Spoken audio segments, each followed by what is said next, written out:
It's Vlogmas. This is my first daily vlog for December. We're on countdown to baby, which is due on Christmas Eve this year.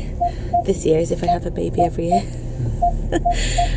So last night we were up writing in our maternity notes booklet. If you're pregnant, you'll have one. Or remember these? Because today is my 36-week checkup discussion with the midwife, and we have to talk about our birth preferences, as she's calling it now. Not a plan apparently anymore, but I do want to plan it. I've got my plan, and I'm just really have been anxious the last couple of days, quite upset about just the fact that the baby was lying transverse last time I was there. I think it has definitely moved. It's definitely dropped down lower, my bump, because it was right up and I had this bottom basically right up under my ribs, and that's definitely dropped down a bit. So it might be that the baby's turned, but if not, we're not too sure what that means, because both my other two labours have been totally natural, just gas and air, water births, never delivered in the pool, always got out to actually deliver. But that's kind of what I'm used to.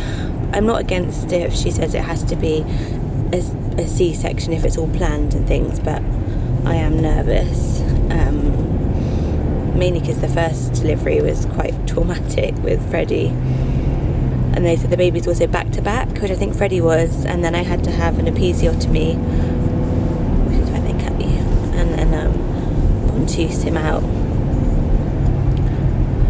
I really don't want that again. So yeah, it's becoming a bit real now, but I am really happy to be in my due date month. So when everyone has been asking me, I swear since I was about 20 weeks, baby must be coming any minute now. I've been so huge, but now I can finally say, yeah, it is nearly due. So we didn't write down who my birth partner is going to be, which obviously will be Henrik Ljungström. Did you want to be there this time? Yep. Last time after I had the baby, I remember thinking, next time I'll just do it by myself. Do it by yourself if you want.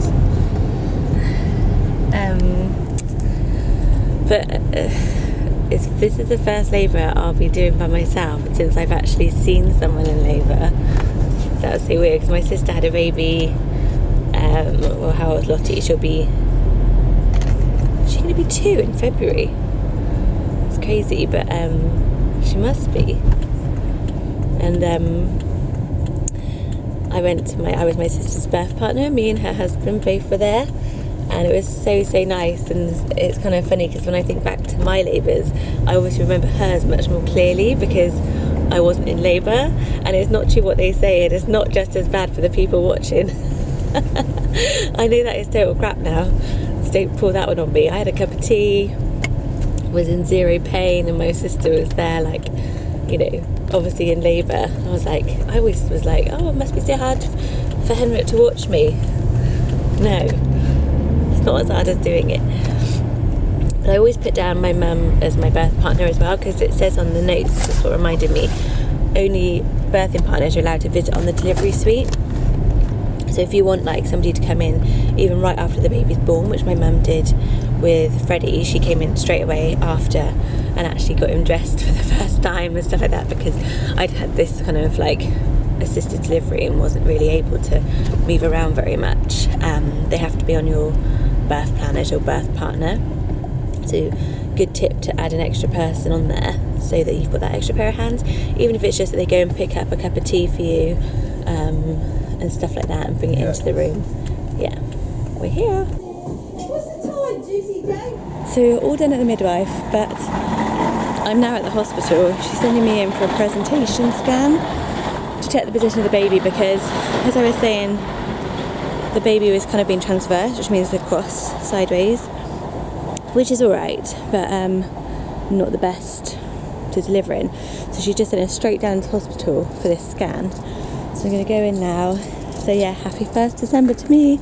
Get to see the baby again, which is nice. And at least then I know what's going on and I can make an informed decision. It's really, I think, for my reassurance.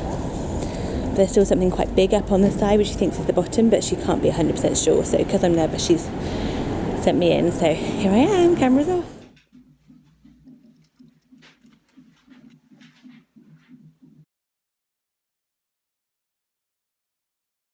She said it can still turn anything right up until the end, but at least but I kind of feel like if it's head down now, my babies just seem to stay that way. Your baby's on its way. Yeah, I agree. Your baby's head down and ready to be born.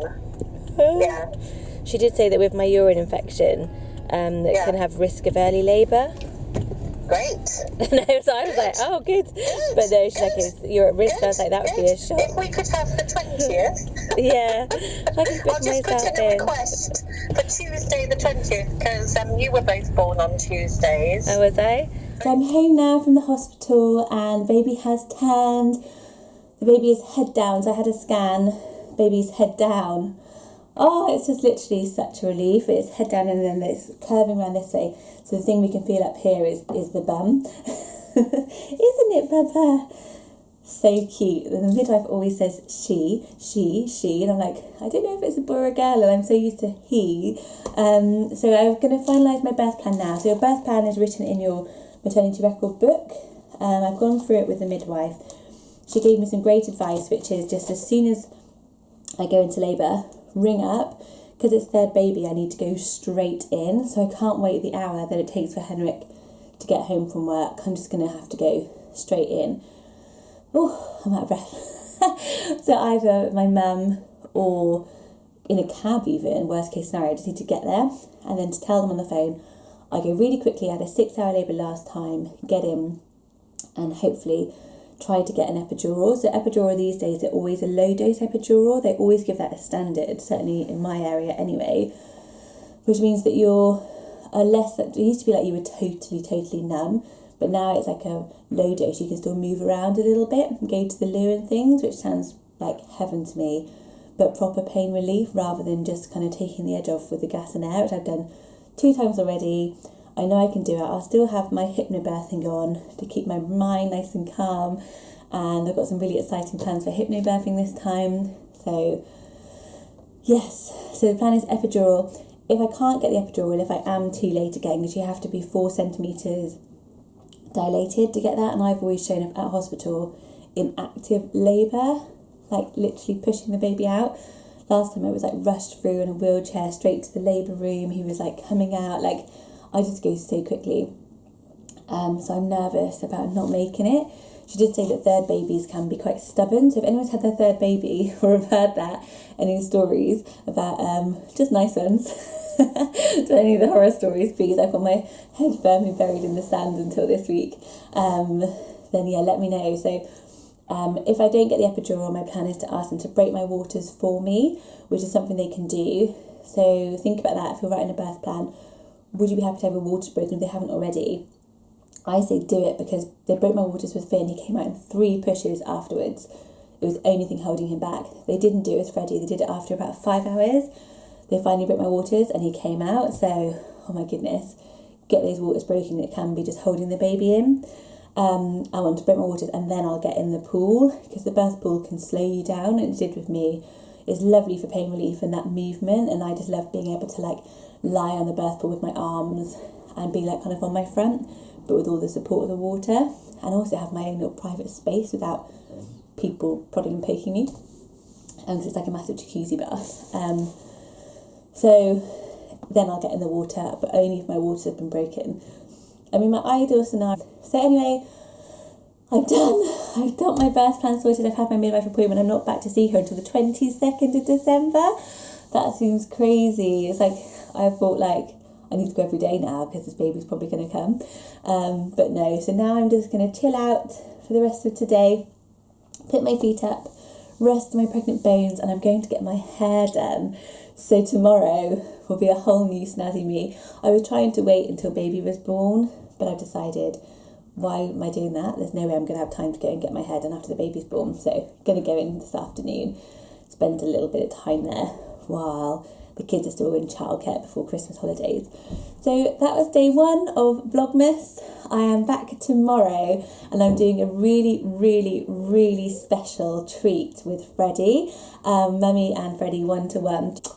Happy day 1 of Vlogmas, and I'll see you all tomorrow.